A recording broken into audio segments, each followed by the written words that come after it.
Good evening, everybody, and welcome to the board meeting for Monday, May 13th. We will begin with the Pledge of Allegiance. I pledge allegiance to the flag of the United States of America and to the republic for which it stands, one nation, under God, indivisible, with liberty and justice for all. Mr. Bletcher is not with us today, so we'll be doing it with 6. I think we can handle it. Begin with additions, deletions. Joe, do you have something? Let me pull this. Yeah, just wanted to add the Department of Justice Equitable Sharing Funding Verification letter, and I'll read that when we get to it. Okay, well, this is, just the consent agenda, so. Oh, I won't have to, okay. Yeah, I see what yeah. you're saying. It's I'll consent. second it. Thank you. That's fine. Jameson. Okay, we have any comments or questions on that? With none, we have a motion to add consent agenda number 5, Department of Justice Equitable Sharing Funding Verification Letter. All in favor? Aye. Aye. Opposed? We will add that to the consent agenda. Mr. Supervisor, given that we don't review things in the consent agenda for the public, do you think it would be appropriate for Joe to give us a quick outline of what that item is that we just added? Well, we've had it for quite some time, so I thought Okay. everybody looked at it. Okay, well, I'm just, Joe, I would you mean, the wanna read public, it? not us, the public. Read or just give a history of it, Jim? Just give a history of it. I don't think the letter. Yeah, no, what the history is on the asset forfeiture program is a program that the police department has had for many years, and what it is, the equitable sharing program means it's basically from drug forfeitures, and what we have is an individual assigned to a task force, and to pay for that certain individual, we actually use the forfeiture money, so it's a wash. It's not from our budget, basically. The money for this gentleman that's in there right now, for his training, for his wages and benefits, come from what we bring in the area of forfeiture. Now, what they've changed the rule is if you bring this gentleman or lady back to your department, they want to know that you have 1 year's worth at least of budgeted money somewhere else that would pay for this individual. So it kind of sounds like they did this so the individual wouldn't lose their job right away. But what we have is a program in place because of the retirements. And when I say coming up, I don't mean it's within the next few months. These retirements are going to be in the next couple of years. But we have a program if this individual is brought back that we wouldn't rehire because we already filled one in, if that makes sense to you. So what we have to show is a letter, and we do have it in the budget, and it's from the general fund of 1 year of this individual's pay if this individual comes from the task force back to the police department, which we do have. I'm not quite sure why it's called Mylars is the entity that handles the forfeiture program. I'm really not sure what the root is to this, but it sounds like they just wanted to make sure you would have the money to not lay off somebody if something went awry and you had to remove this individual. Just as when I was a chief, actually the chief right now, Doug, back there, I had to remove him from there and bring him back and put him on the road because I restructured the police department. And everything was fine because we had an individual that retired, and it just offset. All it did was offset. So this is exactly what this is about, Jim. Ucha, I don't know if Yeah. that... Yeah, There's a lot more to it. I mean, it's Yeah. pretty intricate, That's but fine. that's a basic explanation. For the public. I just have one quick question on it. The individual could be used as a task force officer or as a school resource and DARE officer, right? Well, yeah, but we don't, correct, we don't have one, so it's just the task force officer, correct. Jameson, yeah, the letter covers all of those. Yeah, that's what I'm looking at. Okay. Any other questions or comments? Any other additions or deletions? With none? Go ahead. Mr. Supervisor, I have a question. Consent agenda number 5. Yeah, that's what we just put in. You don't have, you have the wrong consent agenda. Okay. 5 is what I we know just what you're added. talking about. and it's been updated. Oh, okay. Just wanted to clarify that.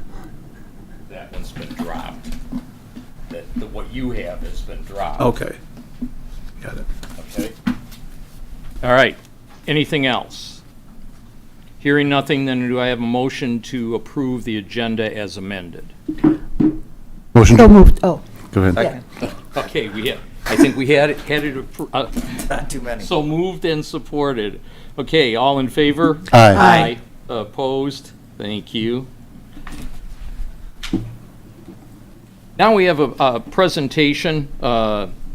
It's by Mr. Stephen Ailes from the Southgate Rotary. Steve, if you'd step up to the podium, and I will let you talk about your RX disposal. Good evening, Board. John Bergen, Grosio Rotary Club co-president. It is very exciting to present our speaker tonight. We have spent the last 2 years researching this project that we're going to be presenting to you. It is SMART. The acronyms are School, Medicine, Drug Disposal, Awareness, Recovery, and Treatment. Tonight we're just focusing on the M portion of it, the medicine and drug take-back. And we can't get too deep tonight. We understand your time. What I ask is that we come back to you in a study session for a deep dive into this program and be able to answer all your questions. So with no further ado, I'd like to introduce the director of the board of the North American Rotary Action Group, SMART, Steve Allis. Thank you, John. Good evening. It's a Hi, pleasure to Steve. be with you tonight. This is a SMART project that was developed by the Rotary Action Group, but it is run through the local Rotary clubs. We're doing this all across North America. That is our jurisdiction that we work in. And you're going to hear a lot of information tonight. So that's why we thought we would do a presentation for you. You have a book, the same one I'm going to point out to you, the things that I think are important for you to take a look at in there. And then we will come back here to you at a time when you set so that you've had a chance to digest this information and we can answer what questions you might have about how this program would work in your jurisdiction. So first of all, and the cover is pretty straightforward. It kind of gives you an overview of the program. And we just added tonight, inside your cover, a new sheet. And this just came out. And it's pretty shocking. It is the amount of fentanyl. And I don't know if you know what fentanyl is, but fentanyl is synthetic heroin. You don't have to grow it. You don't have to process it. You just mix it up in a lab.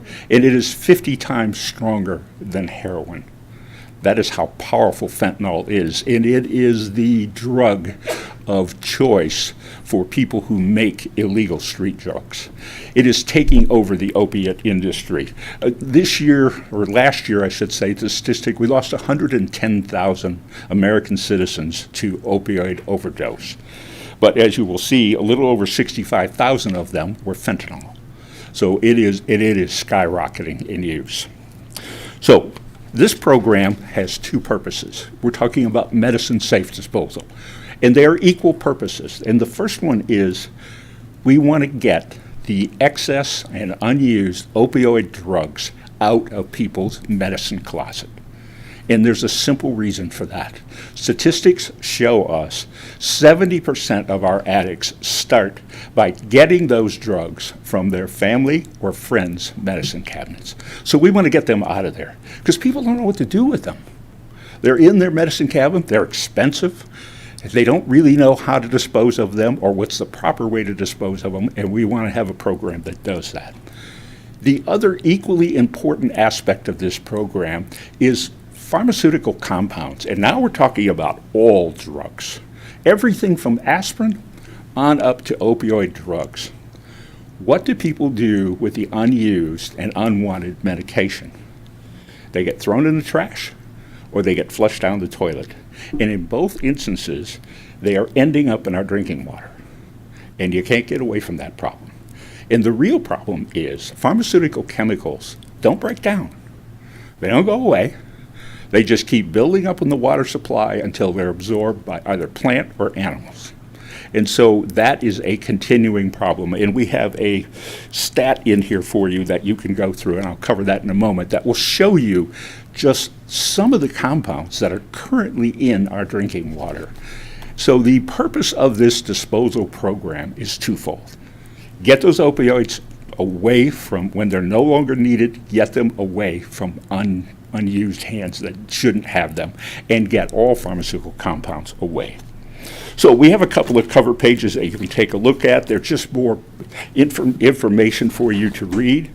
The stewardship program that we're going to be talking about is under paragraph number 1, and you can look at that. But what I want to get to first is really under tab number 2. Tab number 2 is a study done in California at Shriners Hospital. And it's incredibly interesting because what it shows is when they provided patients who had to have opioid drugs with a disposal system right along with it, the disposal rate shot up all the way to 95%. People knew what to do with it and knew when they no longer needed the drug how to get rid of it. Compared to what we see across the board with current drug take-back, about 7% use. That's all that gets taken out of the supply chain, is about 7% of the unused drugs that are out there currently. So that was a huge study that showed us that it is inconvenient to have just a limited amount of drug take-back boxes. It doesn't work very well, and we know with the opioid death rate skyrocketing in the last several years, over 1 million people have died in the last 10 years, and the drug take-back, even though it's gone up, has not reduced the death rate in any way. So that is a real issue for us. In fact, you will see that under tab number 3, which is really the DEA statistic that shows the increase in drug take-back, but at the same time, the continuing increase in opioid death. So that is our concern. It's their concern, trust me. They say the same thing. The next tab that you have is number 4, and that is a little different study. What it showed was that when we do drug take-back, or when we do either drug take-back or, in our case, what we call drug disposal, if you educate the public as to why you're doing it and how you do it, they will use it, and they will make better sense out of it. It shows the correlation between a good education program to help the public understand why we do this program. So, under paragraph number 5, you can read through that, but it's really how the stewardship program is kind of a Q&A to give you some of the questions that you'll be thinking about, and it may answer some of those for you. Under paragraph, or under tab number 6, is really the water contamination study. And this is pretty much across the United States. But as you know, we have a great deal of the world's fresh water supply right here in our jurisdiction. And it is a huge treasure and a resource, and we want to make sure we keep that as pure as possible. What you don't want to do is be getting a prescription to have to drink a glass of water. And that's where we're headed, unfortunately. Paragraph number 7, or tab number 7, is very simple. It is simply a sample ordinance, and I'm going to talk to you about why we need an ordinance for this particular program. This is a sample ordinance that we have developed, and it would work in the township, it would work in cities. What it does is simply mandate that this program come in across your jurisdiction, and we would put central kiosks, and we would put home disposal kits. Every resident in your city would receive one of these in the mail. And in this little kit is a bottle that contains activated charcoal. It's measured so it will hold about 60 pharmaceutical pills. Any type. Any type that you put in there, it will chemically ingest that pharmaceutical compound, and it will coat it. Activated charcoal is, for all practical purposes, a really good compound. We use it in the rescue service, been using it for a number of years. Whenever there's a poison victim, we give them some activated charcoal because it not only reacts with the poison and attaches to it, but the person will eject it faster than they put it down there because it makes you throw up. It's exactly what it does. So even if we have an addict who tries to get a pill out of here, an opioid pill out of this, they may put it in their mouth once and swallow it. They won't do it a second time. So the advantage of this program is it makes it very convenient. It goes to the homeowner. The homeowner puts their excess medication in. There is a little self-addressed, postage-paid envelope. When it's full, they mail it back, and they get a new one. It's that simple. No cost to the public, no cost to you. And that's the biggest part about what I wanted to talk to you about the ordinance. The ordinance is what's called a producer responsibility law.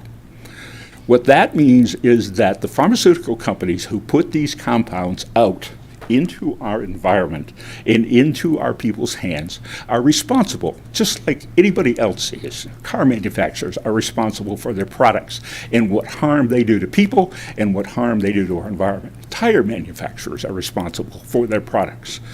Pharmaceutical companies are no different. We set up an ordinance that says it is their responsibility to pay for this program so that there is no cost to the taxpayer and there is no cost to the homeowner and the individual. You can buy one of these right now. You can go into CVS. You can get them for anywhere from $12 to $25. And you can get one, but you got to pay for it. What we're suggesting is that by doing this ordinance in your jurisdiction, you will be able to have it paid for, and you will be removing all these excess pharmaceutical compounds from ending up in our drinking supply or being misused. And then we do have central kiosks too, because sometimes, especially in the case of individuals who may pass away and other stuff, there's a lot of medication that's left over. So the central kiosks are designed to hold a large amount of pills. People can take them in there and drop them off. The good news about the central kiosks is there's no security issue. We can put them anywhere. We can put them in churches. We can put them in senior citizen centers. We can put them anywhere you decide they should go. Currently, we have one demo kiosk operating in the city of Grosse Pointe Woods in this public safety department. That bottle in that kiosk will hold about 16,000 pills. We are filling that bottle up in Grosse Pointe Woods every 2 weeks. That's how much excess pharmaceuticals are coming out of Grosse Pointe Woods and going into that bottle. In the program that we have for you, you'll decide where these go and how they get put around your particular city. That's going to be your jurisdictional decision. And you're going to select somebody who's going to supervise this program. And the other good part that I can tell you is the cost for doing that gets reimbursed to you through this program. So that's pretty much how we're going to operate and what we're going to talk to you about. I don't want to take up too much more of your time. I just wanted to give you an overview of this program so you understood how it will work. And think about the questions that you would have for us. We'll be here to answer your questions and take a look at how this program would work in your jurisdiction. Thank you for your time. Thank you, Steve. And should I get back with you or with John? If you get with John, John will coordinate with everybody. Okay. That would be the best bet. Yes. I do have one suggestion, that when you do come back, perhaps have some of these ready to put on the Elmo as a slide so that the public watching this at home can follow along with some of the documents that you've shown us. We certainly have. We have a PowerPoint that we do, and I just didn't want to take your time up with it Right. tonight because that particular session will be more of a chance for not only you, but Yes. the public to absorb the information. But I think what you've shown us here is excellent and should be shared widely, so thank you. Thank you. Okay, thank you. And if you have nothing further for me, I'm going to head home. Have a good night. Thanks. Thank you. Thank you. Thank you. Jim, I just have one Yeah, comment go ahead, Joe. if you're done. Yeah, go ahead. I met with them about a month ago, and I think that the program has a lot of merit to it, and I just would ask that when we go to our next step, whatever we decide to do, and listen, I'd like to have Doug involved with this, since We have that at the police department. I know the mailbox issue at the police department is totally separate, and this is a separate issue and It is. a lot cleaner issue and a lot easier issue. But I still would like if we could include Doug in Yeah, in our talks. In fact, we're talking with Wayne County right now. And you may be familiar with their, I'm going to call it Narcan vending machines that they want to put out in every community. And we're having discussions, just preliminary discussions with them right now to try and find out the ins and outs of it. So, and Doug's part of that. So, yeah, absolutely. Doug, just something else for you. Jim? Yes. If there's any way we can assist in that, as you'll recall, we brought in Hope Not Handcuffs a couple years back during the COVID time when everyone was Zooming. I think we announced it on a Zoom meeting. We would love to partner with the police department and the board to make sure that, another gear of that item that we initiated is functioning. So Absolutely. Yeah. I will Yeah, talk to you about that. Yeah, thank you. And I would only add, Mr. Supervisor, just briefly, one of the aspects of Project SMART is naloxone training, but we believe just handing it out is great, maybe great for the addict population, but we think it needs to be out in the general public too, but you can't just hand it out without educating the public why we're doing that. So we will run, the Rotary Club will run classes here, teaching the public what naloxone will do to affect an opioid overdose and giving it away for free. Yeah, I think as you pointed out with how underused right now trying to collect the opioids, it's an education process. It is. A lot of people don't even know that anything is out there, and taking the time to I got to drive down to the police department, I got it wherever to drop it off. They just don't think about it, don't do it. So like everything else, education is the key. Thank you. Thank you for your time. Thank you, Steve.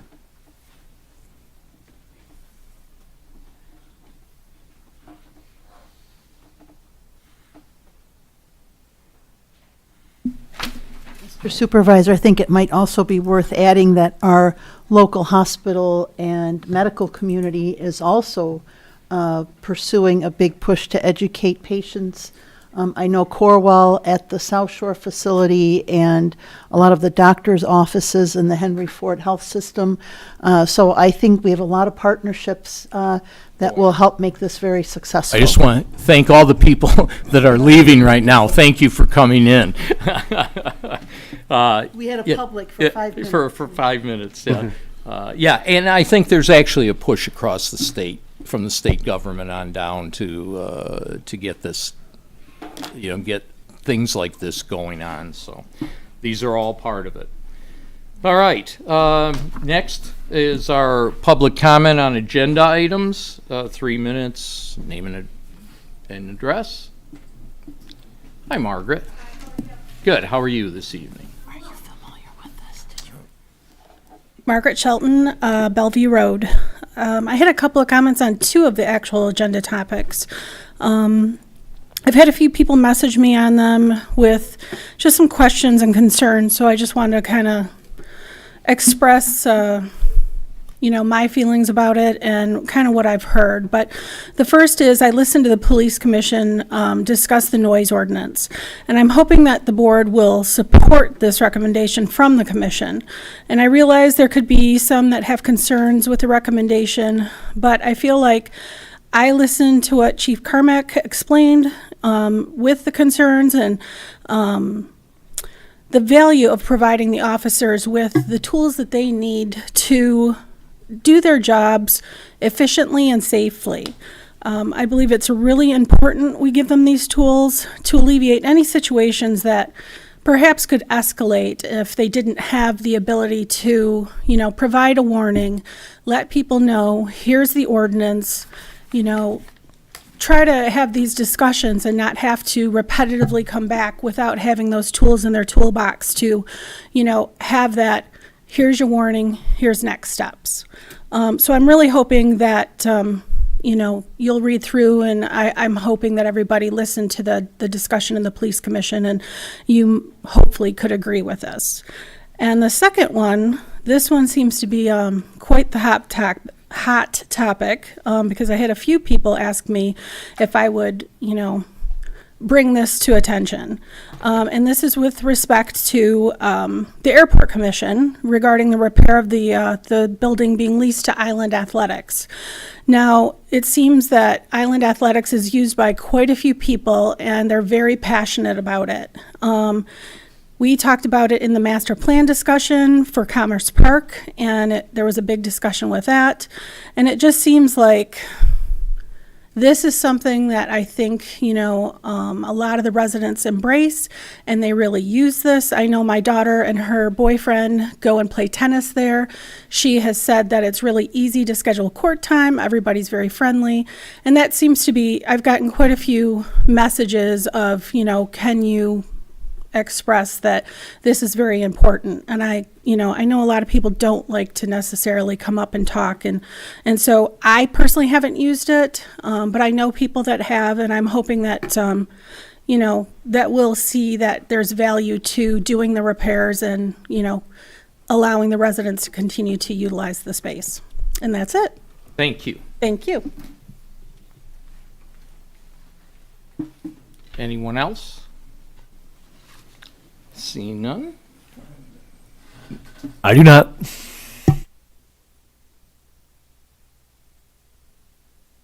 All right, David, consent agenda.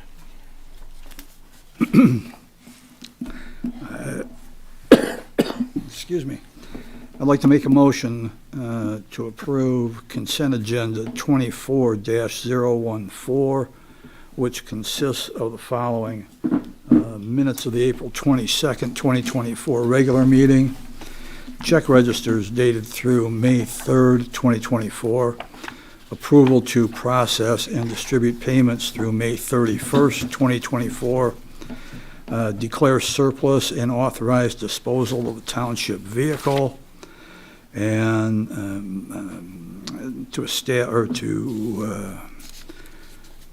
approve to file the letter regarding the Department of Justice Equitable Sharing Funding Verification letter.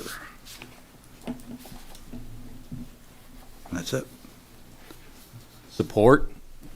Support. Thank you. Any questions or comments on the consent agenda items? No. Hearing none, we have a motion to approve consent agenda 24-014, which consists of the minutes of the April 22nd, 2024 regular meeting, check register dated through May 3rd, 2024, approval to process and distribute payments through May 31st, 2024, declare surplus and authorize disposal of township vehicle, and to approve the Department of Justice Equitable Sharing Funding Verification letter. All in favor?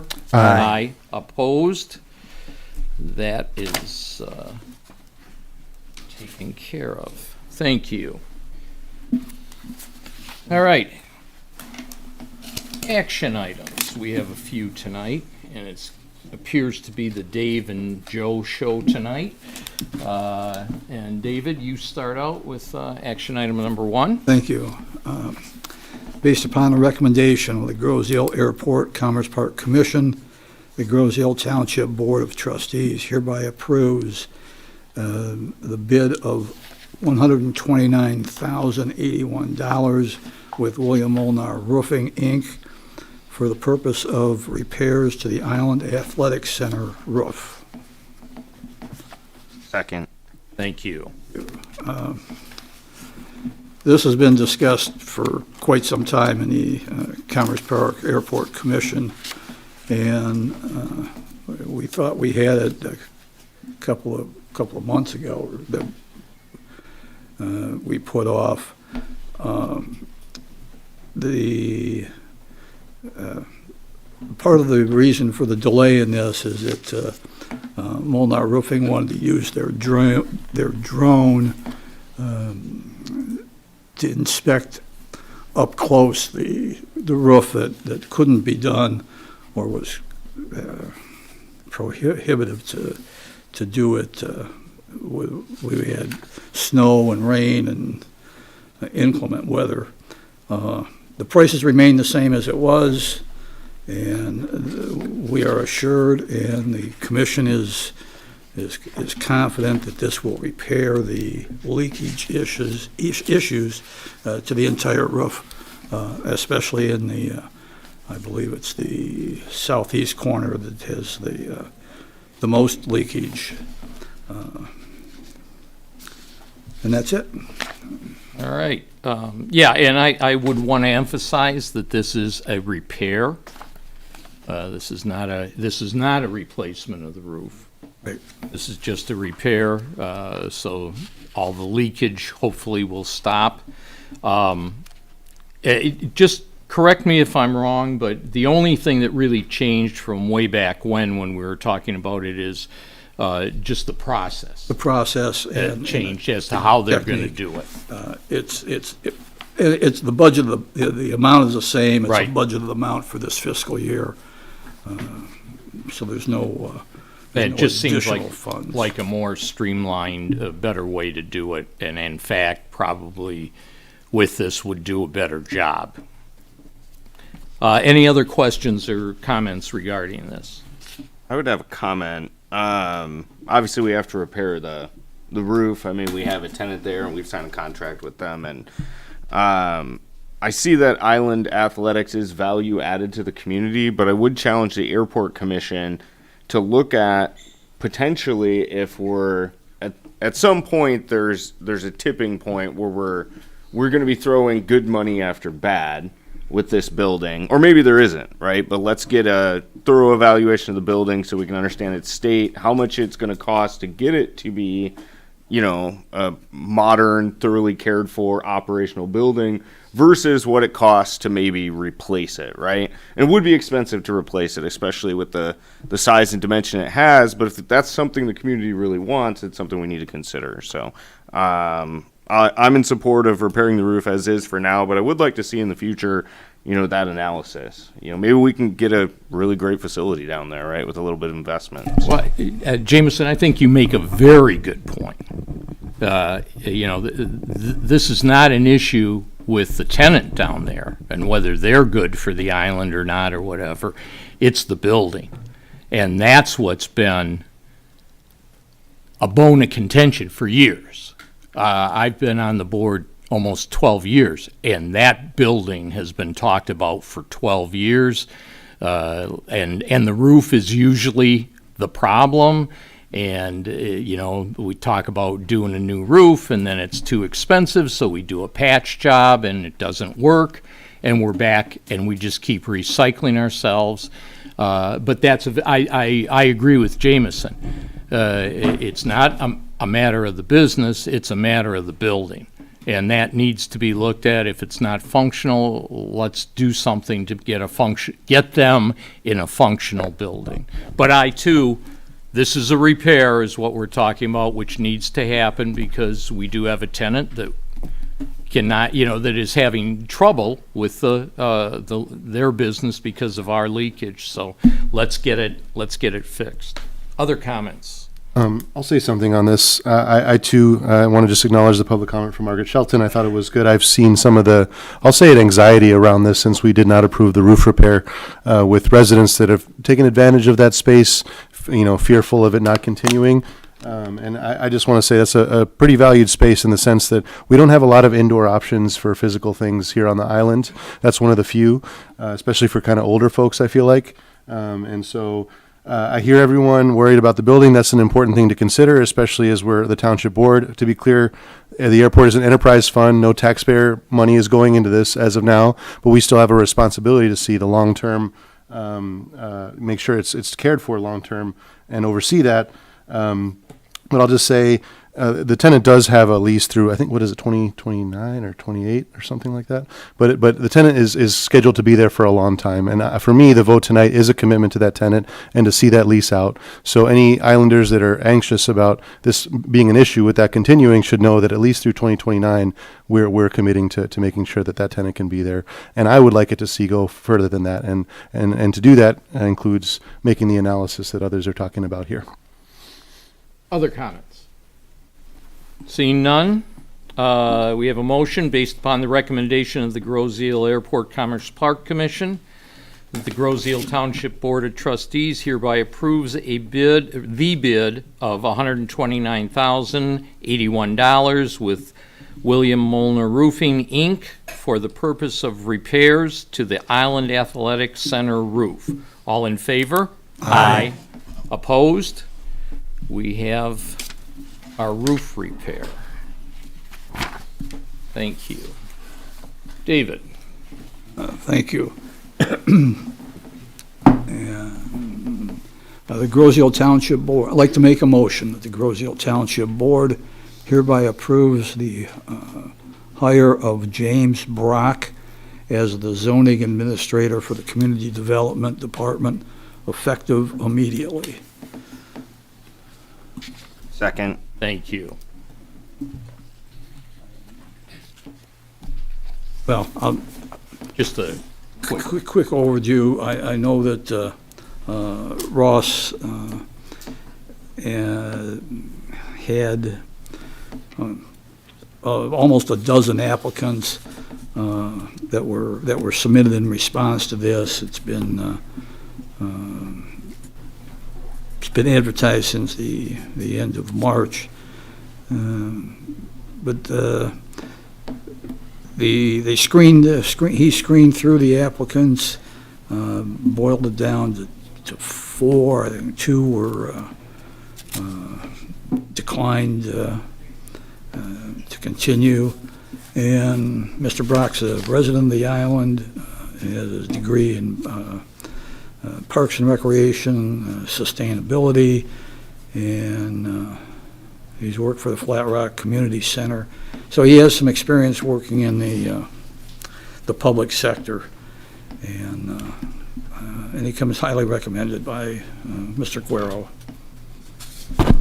Is this a replacement for Lori? This is Lori's replacement, So this yes. is not a, when you get out, Yep, this is yep. not a brand-new position they're creating. It's just, we had our zoning administrator retire, and this is just merely her Right. replacement. Other comments or questions? Seeing none, we have a motion that the Groseal Township Board hereby approve the hire of James Brock as the zoning administrator for the Community Development Department, effective immediately. All in favor? Aye. Opposed? We have, welcome aboard, Mr. Brock. Joe? Thank you. Recommend Township Board approval for the purchase of an evidence cage divider from Unistrut Midwest in the amount of $3,155.93. Support? As part of an ongoing Michigan Association's Chiefs of Police accreditation process, the Groseal Police Department would like to expand and control access to our large evidence items area known as the cage. The requested addition will partition the cage into two sections, a more secure large evidence area and a general storage area. The Groseal Police Department has received a quote from Unistrut Midwest for $3,155.93 to add an evidence cage divider to our current storage cage. Unistrut Midwest is a distributor and installer of the modular steel wire mesh system commonly used for evidence storage in law enforcement facilities. In compliance with federal safety regulations, Unistrut Midwest is the original installer of the current cage material. All right.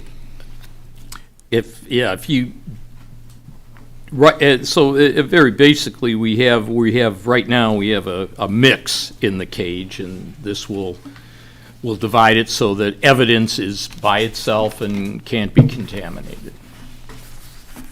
Other comments or No, questions? Jim, I'm sorry, I Yeah. should have said, though, just so Yeah. everyone knows, that the purchase of this item is used from the state forfeiture fund, which means it's not budgeted, coming from our budget or taxpayers' money. Oh, okay, very good. Throw that in, I'm sorry I missed Good, that. that's okay. This is separately lockable, for lack of a better word. It's So separated. Yeah, the accreditation program, there's certain things that they show. Of course, that's from the best practices.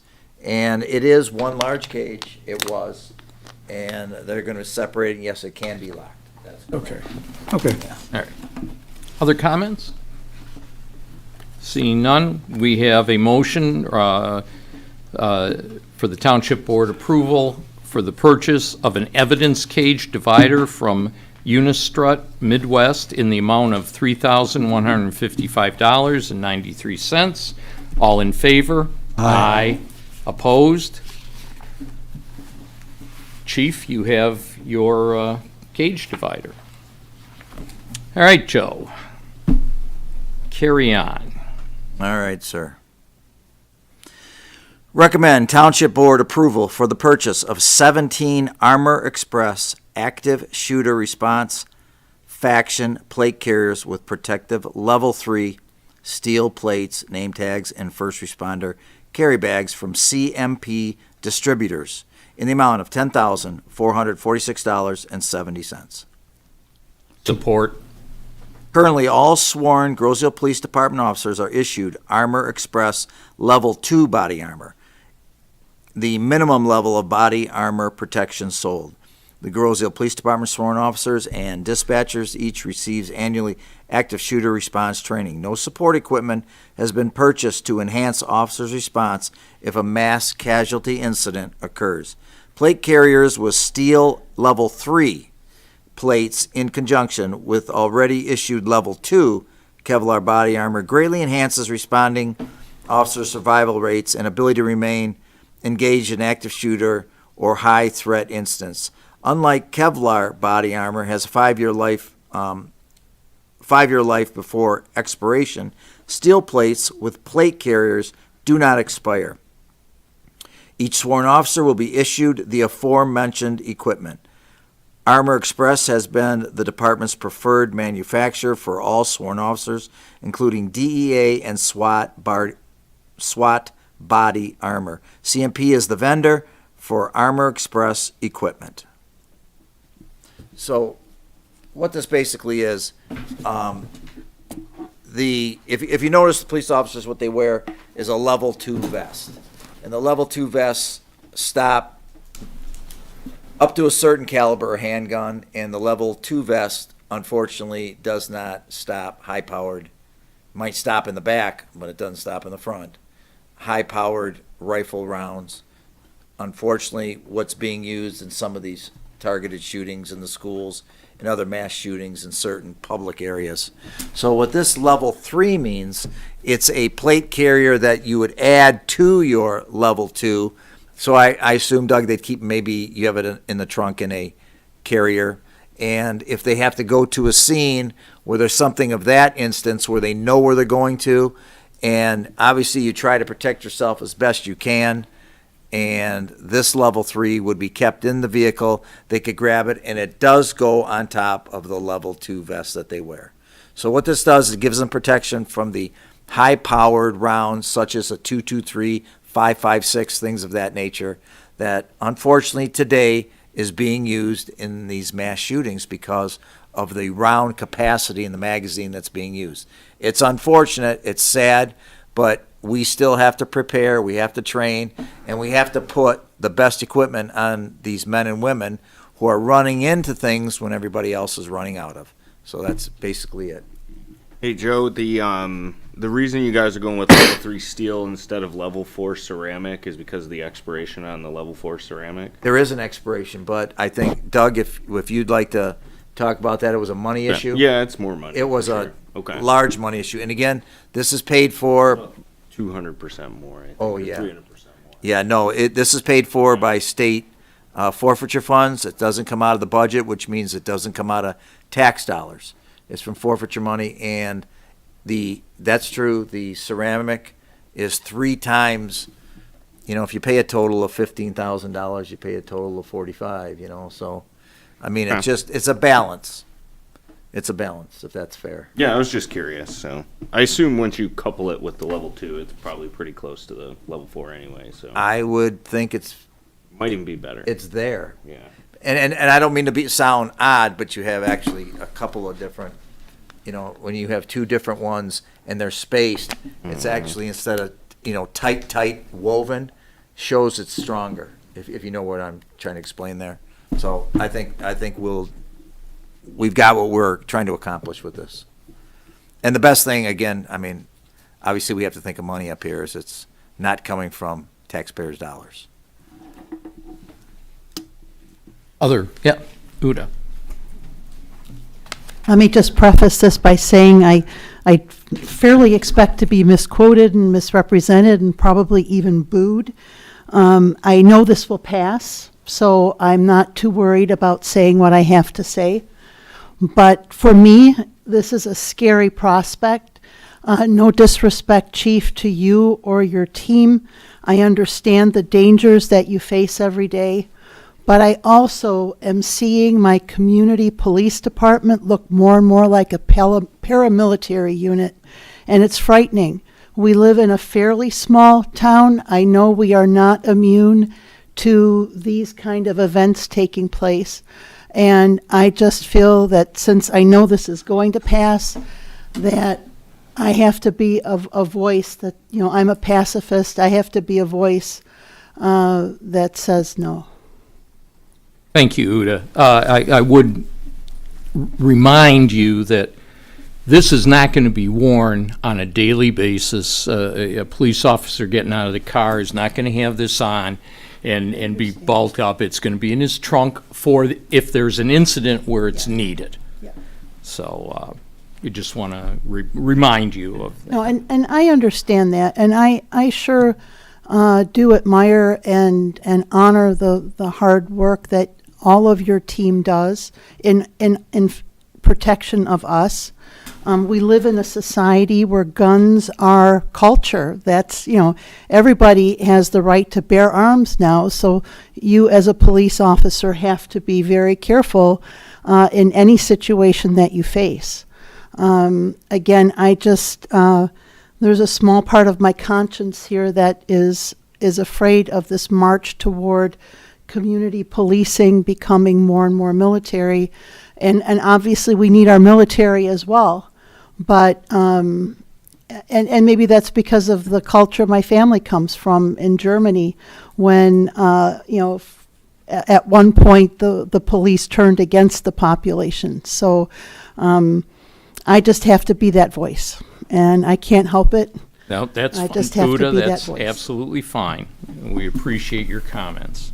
Any other comments? Seeing none, we have a motion recommending that the Township Board approve approval for the purchase of 17 Armor Express active shooter response faction plate carriers with protective level 3 steel plates, name tags, and first responder carry bags from CMP Distributors, Inc. in the amount of $10,446.70. All in favor? Aye. Opposed? Nay. Thank you. You have your carriers, Chief. Thank you. And Joe, one more Sure. time. Yes, sir. Recommend Township Board approval, an ordinance, amendments to noise ordinance, Chapter 80, disorderly conduct, Section 80.4, to update and expand the prohibitions on unreasonable noise. Support. Upon the recommendation of the Groseal Police Commission at the meeting on April 16th, 2024, we ask Township Board approval on ordinance amendments to noise ordinance, Chapter 80, disorderly conduct, Section 80.4, to update and expand the prohibitions on unreasonable noise. And if I could just say, Jim, on this first. Yes. What we did at the police commission level, we dissected the old ordinance, and I have to say, I hate to keep going, well, when I was the chief, this and that, but it's true, we're getting better. We are getting better. We couldn't get a noise ordinance that had a little more definition to it, if you will. We just didn't have that ability to enforce things. We would go, and I feel bad for people because we couldn't get it to be a misdemeanor. We couldn't get it. There were civil infractions that we would hand out. So the individual at the house, let's say they had a really loud party and it was midnight, and they say, well, just give me the ticket, I'll pay the ticket, and we'll keep partying. And we'd go, this is not really what we want to see. I mean, this is not how to handle things. So at least now we have had a little more, I will say, bite to it. Not that they're going to enforce everything they do. I mean, that's not how it works anyway. But I think, as Ms. Shelton stated, it's a tool. And I think you heard that at the police commission, that it's just another tool. And I mean, I agree with you that it's another tool for us to have, but it's more specific. There's more definition to it. Before, it was night to sun up, sunset, and then we just had a lot of different verbiage in there that we just couldn't wrap our hands around if we wanted it. And it is what it is. It's under the disorderly conduct statute, and it gives the officers, again, one more tool. And what I said, and I will say this in front of the board, if we found out that the police department at the police commission level was abusing something, we'd bring it up. I mean, it's simple. We can change things. And if we saw abuse or we saw any problems, which we haven't yet, with all these changes we've been doing, especially with the accreditation program that's now back in existence, that if we saw it, but Doug, I have faith in you that your training and how you teach these individuals and how you mentor them, that, again, I've had a lot of, forget the phone calls, texts, how about that? I shouldn't have said phone calls, but they're texts on this issue that, they're afraid now the police are going to come knock at your door and write you a ticket. Well, no, we're going to knock at your door and ask you, please quiet down, because it's midnight and your neighbors can't sleep. Things of that nature. So, of course, we like to resolve things, and it usually works out for the best that way, but before we just didn't have this. And I just want to explain this again because, Margaret, you probably had people talking to you, people were texting me on this issue, and it was, that was my explanation to them also. So I agree with you on that, and I agree if anybody here has issues with changing and making it more definitive, if you will, we'll say, it helps us out, the individuals, men and women on the road. Obviously, I'm the liaison of the police commission. That's why I said we. So that's where I stand on this. Good, Joe. Joe, quick question. Joe, can you just tell us one or two market changes between the two versions? If you notice, though, there was changes on the times. Before, we didn't have the times, which was really helpful because there was a reasonableness that we went by, and of course, this was 5-6 years ago with it, but there was a reasonableness of the time, and it said that you couldn't disturb the good peace of the community, even like at 3:00 in the afternoon, and it didn't have we need to give somebody a reasonable time to do something with their life and their family and their yard, and I mean, it's only fair, it's only reasonable, and unfortunately the world runs on day shift, and that's the way life is. So that was the main, but there are differences. There's a bunch of them there on the times, and that was really the big one. And there was also the question, Uta, that being a civil infraction. So I asked them, did you guys want to look into the municipal civil infraction versus the misdemeanor? And the difference is, once again, we'd go to the house, and this is the truth. We only had a few of them like this, but they did it. And a gentleman, they were very polite, just give me a ticket out. You can give me 10 of them, $50 a piece. I'll go pay him, and my party will stay. It'll continue. And I thought, what?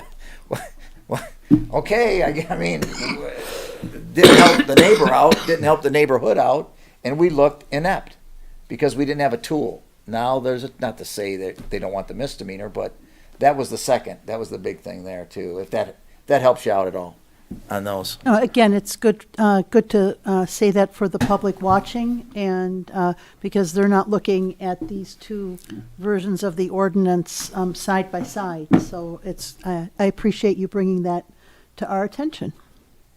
David, you had a question? No, I'm good with Joe's yeah. explanation. I have a quick Yeah, one. go ahead, So I'm Jameson. generally skeptical of expanded government power and pay pretty close to attention to potential for abuse.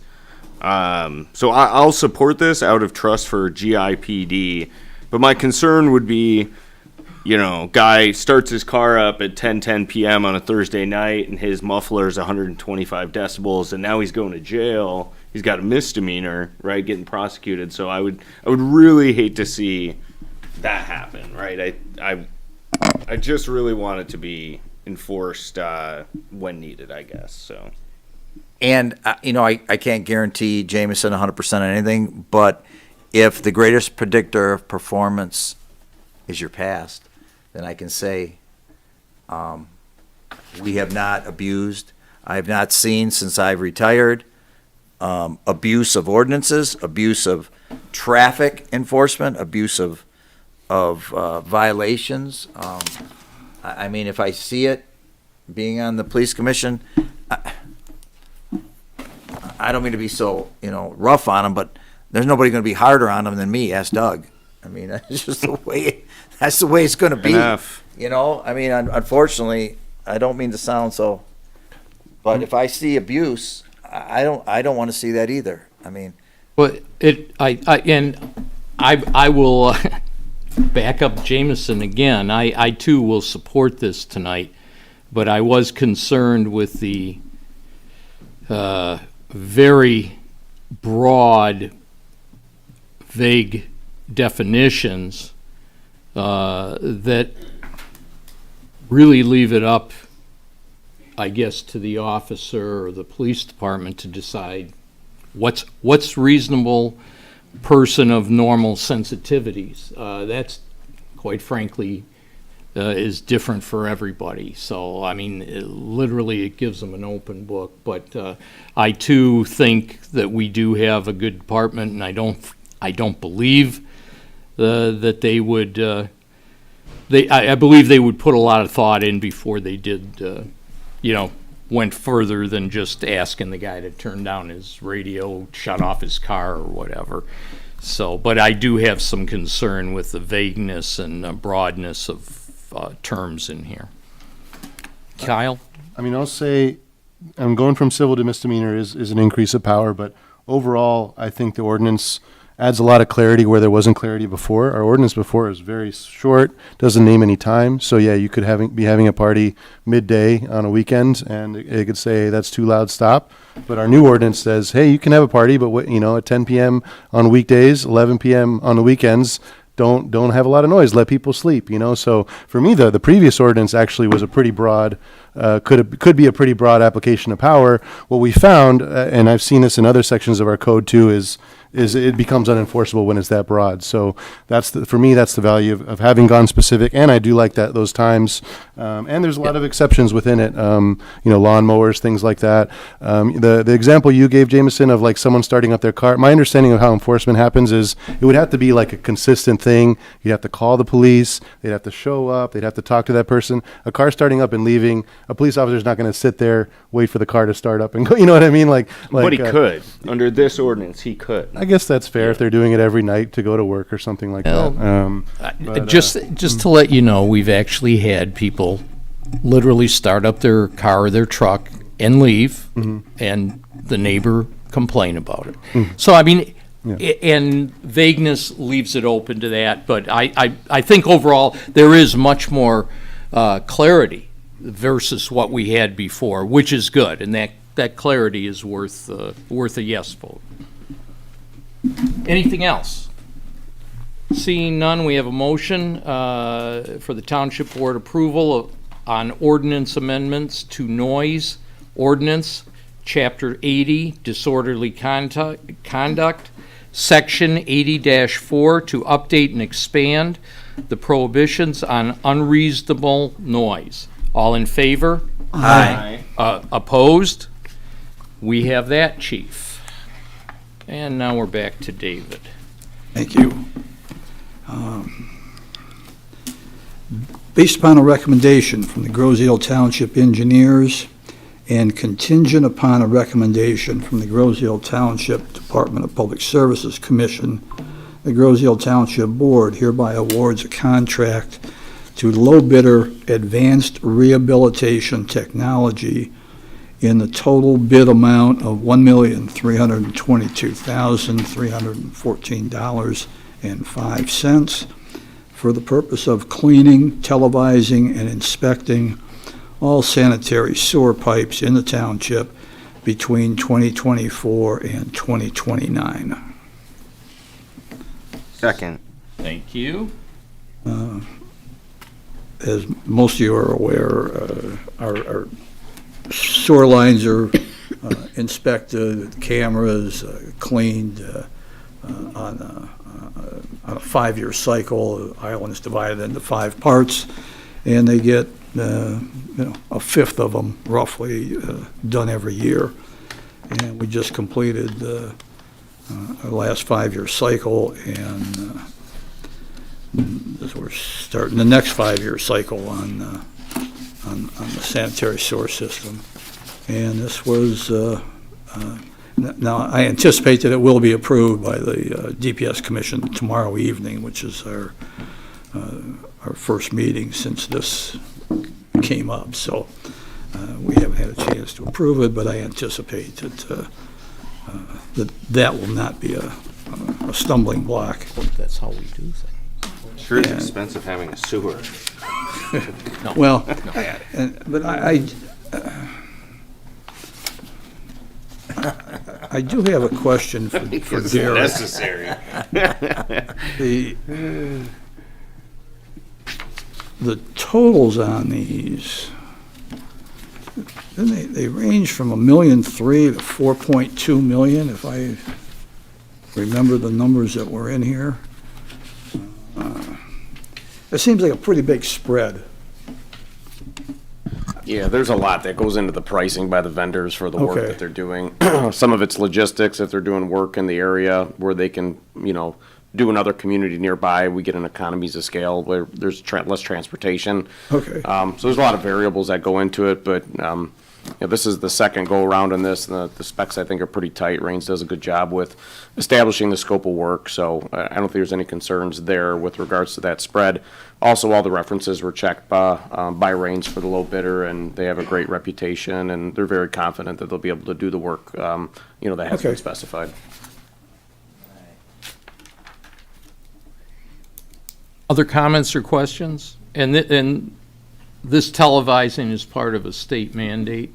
Correct, and they build our asset management database based upon this, so as they go through and clean the sewer system and they televise it, they code it as far as condition, and then we continually modify our asset management plan based upon any, new conditions or revised conditions that they experience when they go through televising the system. So it's important, and that's where the mandate from the state comes in, is for that asset management plan and doing the things that are necessary to keep that up to date.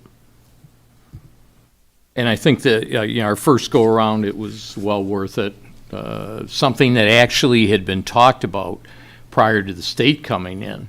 The Public Service Commission had talked about it and had gone back and forth, and like anything else, cost was always a problem, but I believe we entered into this prior to the state mandating. I mean, they were on their way. We knew they were coming, but we actually were a little bit proactive and got into it, and it's, I think, been a decent program. Yeah, I think all municipalities leading up to some of that conversation in 2018, 2017 were, negligent in not reviewing assets, underground assets that were installed 50, 60, 70, sometimes 100 years ago. And I think the state realized that, and I think we all realize that you have to review those things to make sure that you have a functioning system for your residents, one that operates without fault.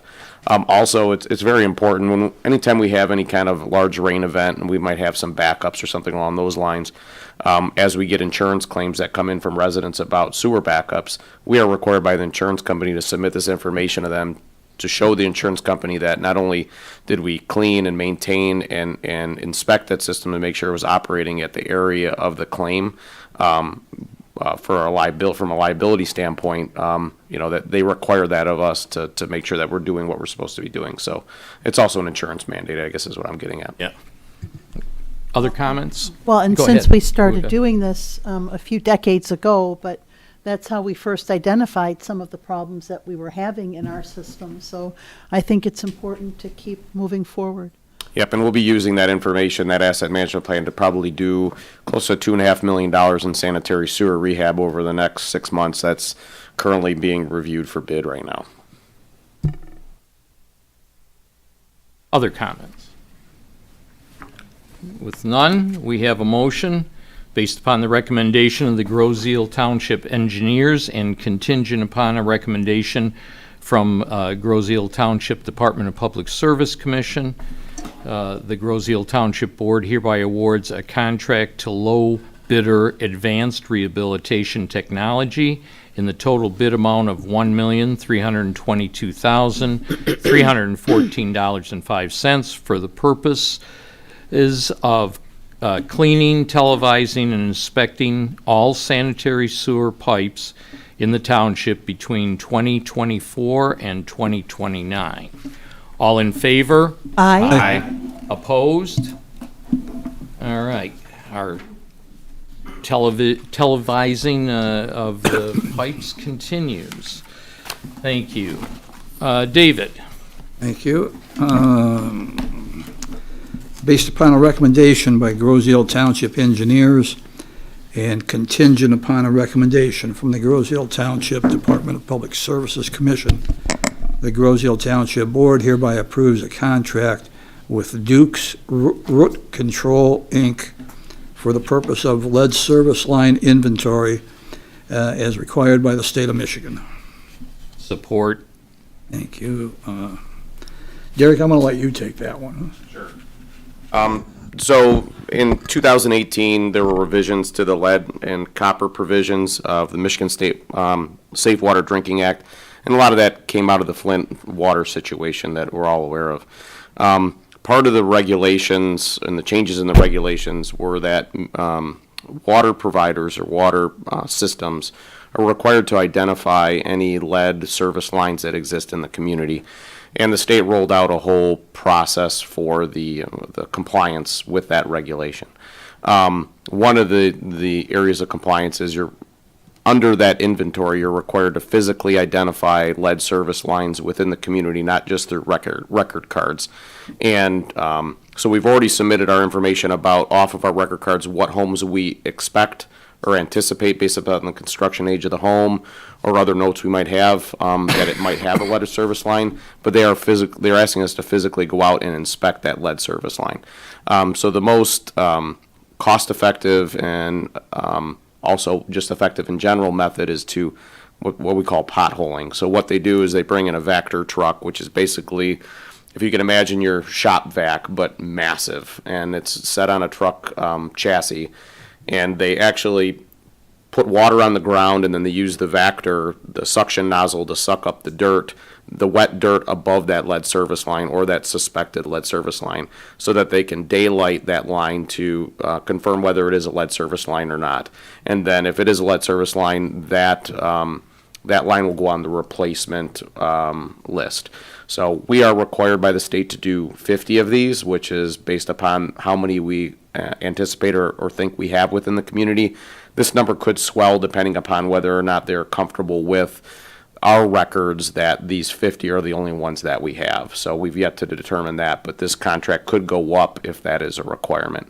So that's the nuts and bolts of why we're doing this. I also want to mention that we did receive a grant from the state of Michigan to do this work, totaling $19,300, and the 50 units, if that's all we're required to do, is $21,850. So this will cost us only a little over $2,000, $2,500. So a good value for us. Obviously, if we have more locations to do, it could increase the cost.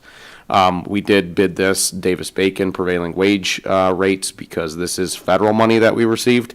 So even with the prevailing wage rates, the cost of $437 per location is actually below non-prevailing rates, which other communities have bid. Initially, we were going to piggyback on a contract that Flat Rock had at $550 a location.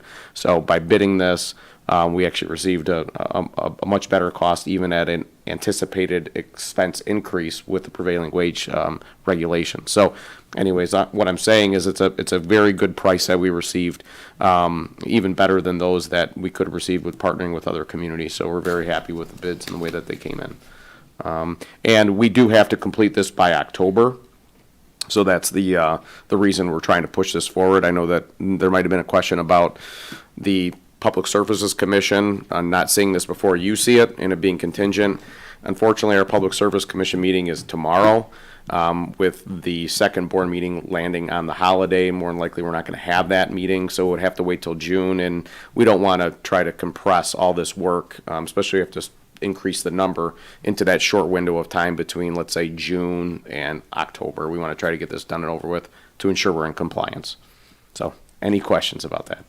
Will we get a report when this is done, Derek, or can we? Yeah. Absolutely, Okay. absolutely. And I'll let you know whether the quantity is required from the state to increase or not. Thanks, Derek. Yeah, there seems to be a lot of money out there in the state for replacing lead lines. That's another big topic out there in state and federal government, so they've made funds available, so. Yeah, and depending upon the home, it can be anywhere from $4,000 to $7,000 per lead service line replacement. So it's not costly. It is fairly costly to do so. And under the state law, it is the responsibility of the municipality or the water service to replace that line to the home. So, yeah, unfortunately, that's on the township to take care of that cost. Has there been any discussion? Because if chances are if you have a lead service line to your home, you probably have lead lines in your house. I mean, does it do any good is there any good to replace the lead service line but then run it through lead lines? There's a tremendous amount of debate about that, especially those that have galvanized pipes in their Yep. home that might have a lot of material in the inside the lines that might have captured some of that lead. I think the state is a bit hesitant to start regulating internal plumbing in homes, so maybe that's why they haven't addressed that, but it is a very valid concern. And I just wonder, I mean, what good is replacing the lead service line if you're still going into lead lines? Yeah. I mean, we don't have an answer for it, so. Yeah, and Just we something. we will be required to continue to sample in the community for any kind of issues like that. So, if we do have suspect homes, we try to put them on a list and we can red flag them because lead can also come from fixtures. A lot of your faucets and whatnot that are Right. cast in China and other countries, they have lead in them, and you can get positive lead samples from the faucet even if you don't have a lead service line. So, homeowners can, go out and purchase lead sampling kits to see if that might be an issue in their home. You're required by the state to sample a certain number of them in the community, but we're not sampling, obviously, 4,000 homes. So Right. might be something people might want to take a look at. Thank you, Derek. The testing you're doing, though, targets homes that are suspected of having lead service lines, or is it random, just any home? It's suspected, but it's also random. So we're required to take a certain number of samples from different areas of the community. So that's a condition, certain ages of homes, certain facilities, schools and whatnot. So it's a combination, a bit of both. And those results, I know, go out yearly of how the tests come back, if there's any, people are notified if they're above the lead service. And actually, all of our sampling, we're required to disclose all that information through our consumer confidence report, which is Yeah. usually, I believe, out in the summertime. Yep, and It's in there, and Yeah. and the sampling that they did has been ongoing for quite some time before the lead service line even became an issue. They'd been doing the samples all over the island. Other comments? Seeing none, we have a motion based upon a recommendation of the Groseal Township engineers and contingent upon recommendation of the Groseal Township Department of Public Service Commission. The Groseal Township Board hereby approves a contract with Duke's Root Control, Inc. for the purpose of lead service line inventory as required by the state of Michigan. All in favor? Aye. Opposed? Very good.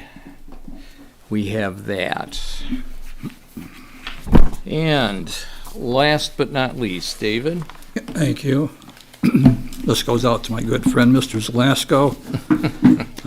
Pending a recommendation from the Groseal Township Public Service Commission, the Groseal Township Board hereby authorizes the contracting with D&D Emulsions for 2 applications of dust control material for the 2024-2025 budget year at an estimated cost of approximately $95,000. Second. Thank you. As we've done for, I guess, at least the last 2 years, this is the dust bond. It's a dust bond. It's a brand that's held by D&D Emulsions, and we have found over the that the cost of using 2 applications of the dust bond for those residents who reside on non-paved streets, that the benefits derived from 2 applications of a dust bond is worth the extra cost of providing that. And the contractor, D&D, they held the price same as last year, which I believe was the same as the year before. So this work is being done with prices held from 2 years ago. And I believe, I haven't heard that anybody is dissatisfied with 2 applications of the D&D as opposed, or the dust bond, as was sometimes the case when we used only 1 application. Yeah, and we've used D&D for a long time. When the bridge weight constraints were there, we had to go to the calcium chloride applications, and there's no doubt that the D&D's dust bond is just a better product and does a better job. And I will say also, D&D, prior to them stopping for the weight reasons, they had held their price, I want to say, for like 10 years. So they've been very good to work with and done a nice job with us. Just a couple of quick notes. The first application is scheduled for May 20th. So we will coordinate with the county. We'll grade the roads before they come through and do the application. The second application will be like in the 3rd week in July. We've had a number of residents already contact us about when this is going to occur. The township's been doing this for a fairly long time now, so we've kind of got an idea for when it's best to be applied. The 3rd week in July is preferable because a lot of the spring rains have concluded at that point, and we don't want the material to wash away. We haven't want an opportunity for it to set up. And then we found that it lasts about a month and a half to 2 months, so the additional application in July hits about the time the last one is starting to ease its effectiveness. And we've had a tremendous amount of input from, the residents and whatnot about the material, that it's far superior to the calcium chloride. And also a fair amount of input from the residents about application timelines, how long it lasts. So appreciate those residents that have helped us to kind of shape this program, because it allows us to put this down and to have the greatest effect on dust control. And funds for this come out of the road maintenance millage, so which is, I want to say, about $250,000 a year is what we get. So. Thanks, Derek. Any other comments?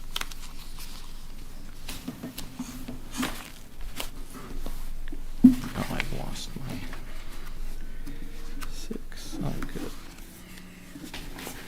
So with none, if I can, trying to get ahead of myself, and I've misplaced the action item. Thank you. Dust bond. Yes. This is it. And that's what I did. We have a motion pending a recommendation from the Groseal Township Public Service Commission that the Groseal Township Board hereby authorizes the contracting with D&D Emulsions for 2 applications of dust control material for the 2024 2025 budget year at an estimated cost of approximately $95,000. All in favor? Aye. Opposed? Our gravel roads will be dust bonded. Very good. All right. Thank you, Uda. With that, we come to an end of the action items. Next on the agenda is public comment on any topic. 3 minutes. Name and address. Yes. Mickey?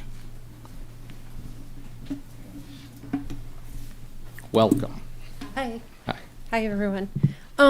Just on the topic of fentanyl and Narcan, when I was at General Motors, we put on a training class on Narcan, and Wayne County actually came in, and the nice thing about it was they gave everybody a kit, so we all had our own. And when I ended up leaving GM, I ended up giving that to an assistant principal at Martin Luther King High School. But as you know, those are expensive, so that was great. But I don't know if you've worked with Wayne County on that at all. They can actually come in and do a great presentation on it. And they talked a lot about the fentanyl and how it was coming in from the west and the impact it was having. And, you know, just combining that with the drug disposal, if you save one life, it's definitely worth it. So I'm really glad that you talked about that. Another subject is you have to spend a lot of money to run a township, right? And so the roof, I totally understand. I put one on last year, and it was very expensive. But I was just wondering if you have some kind of like long-term capital improvement plan where, you know, you're looking at every building, what it's going to cost to redo the roof, what it's going to cost to do the driveway, all those different things, so that you can plan each year what or which improvement you're going to make. And then Joe likes to spend things out of the forfeiture fund, which one thing I learned in my job, if I can leverage favorable federal tax treatment or anything, or a grant or some other source to pay for those, it's fantastic. So I was just wondering if you have some kind of long-term plan. The last thing is for the police department.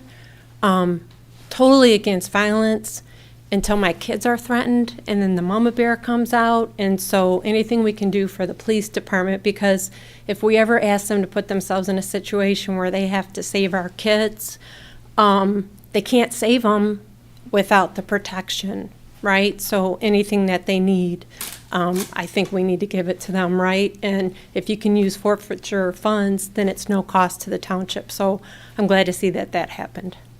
And that's it. Thank you. Anyone else? Bob?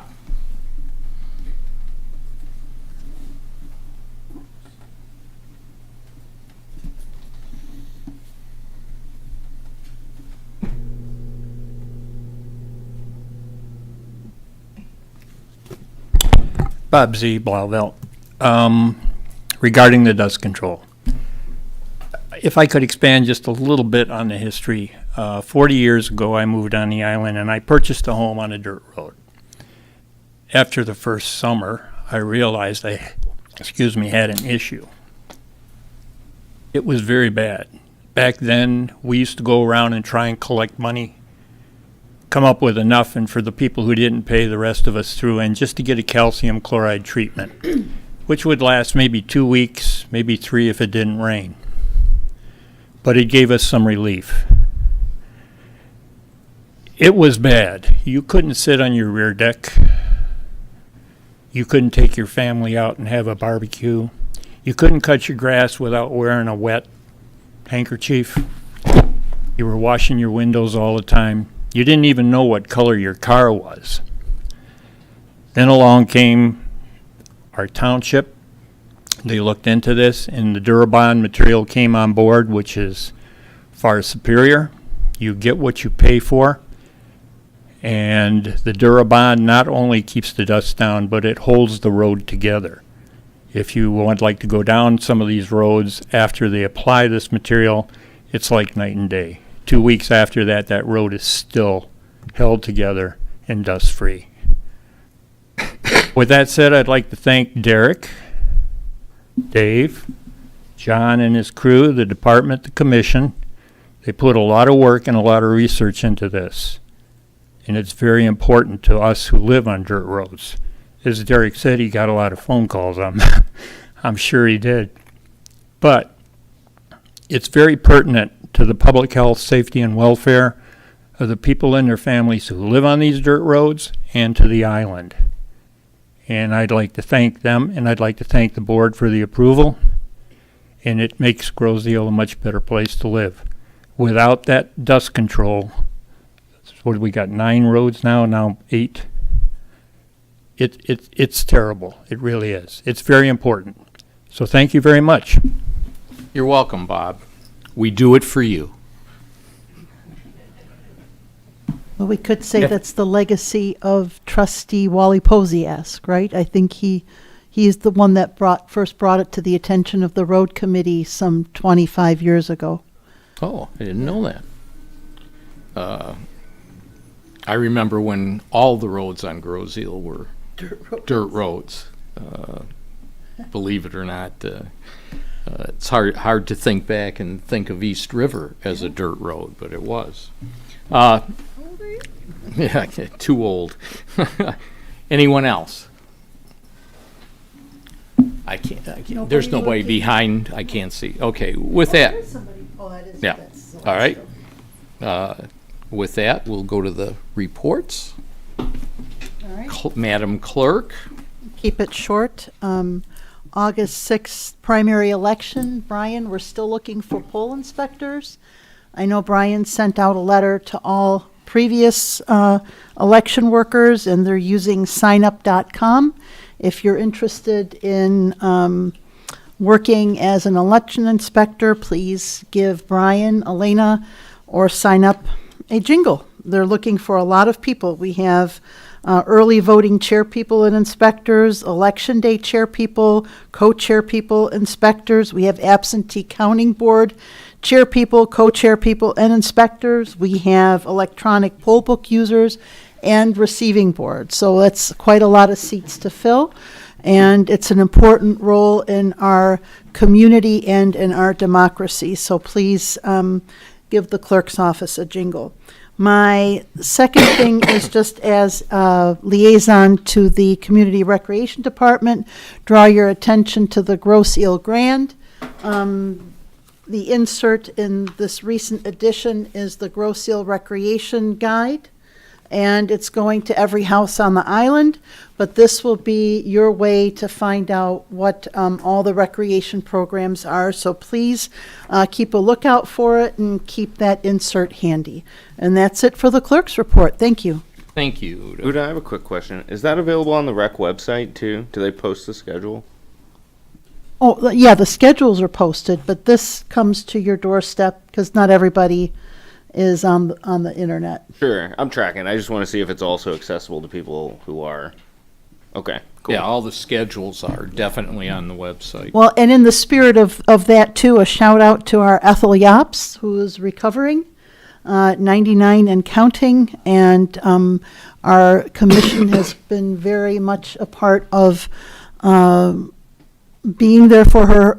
Our community is amazing when it comes to taking care of its friends and loved ones. Our St. Thomas group, but also just Ethel, the senior group. Everybody's been there praying for her, and so I just wanted to thank everybody who's taken a part in that as well. Yes, Ethel has been.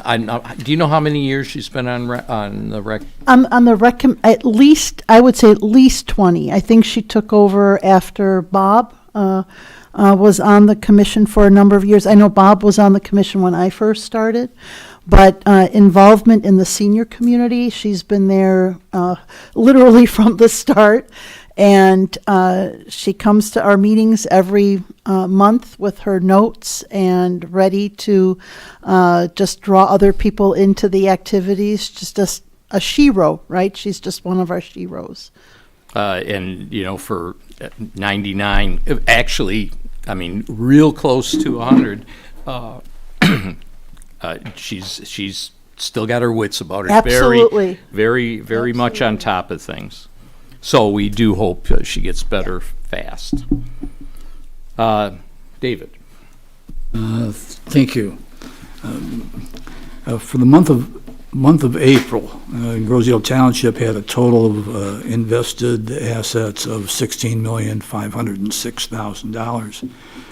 And these accounts generated a total of $63,200 in investment earnings for an average interest rate for the month of 4.13%. And as always, the full investment report can be viewed at grosseto.com on the treasurer's page. Finance office is currently compiling the data and the information in all the various fiscal year-end reports for the upcoming annual audit, which kicks off here, I believe, in a couple of weeks.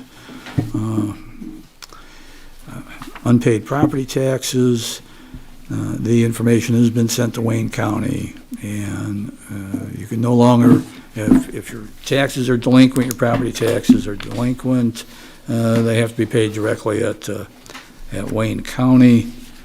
And from the treasurer's office, DPS commission meeting is, as you heard earlier, is tomorrow evening at 7 o'clock. Their agenda is pretty much going to be the same as tonight's agenda with regard to DPS. And Airport and Commerce Park Commission is meeting May 20th, which is a week from tonight, and they meet at 6 o'clock. And they're looking at some new things that will be taking place at the airport this summer. And that concludes my report. Thank you, David. Trustees reports, Joe. Good evening. I sit on the Police Commission, and I wanted to just announce real quick, Chief Carmack's secretary, Jesse Hancock, has decided to leave the department. She has not given an exact date. What she wants to do is work with us in trying to get a replacement for the training. And just, I'd like to ask the board if we can just be cognizant of, this is a position within the township. There's only a few of them.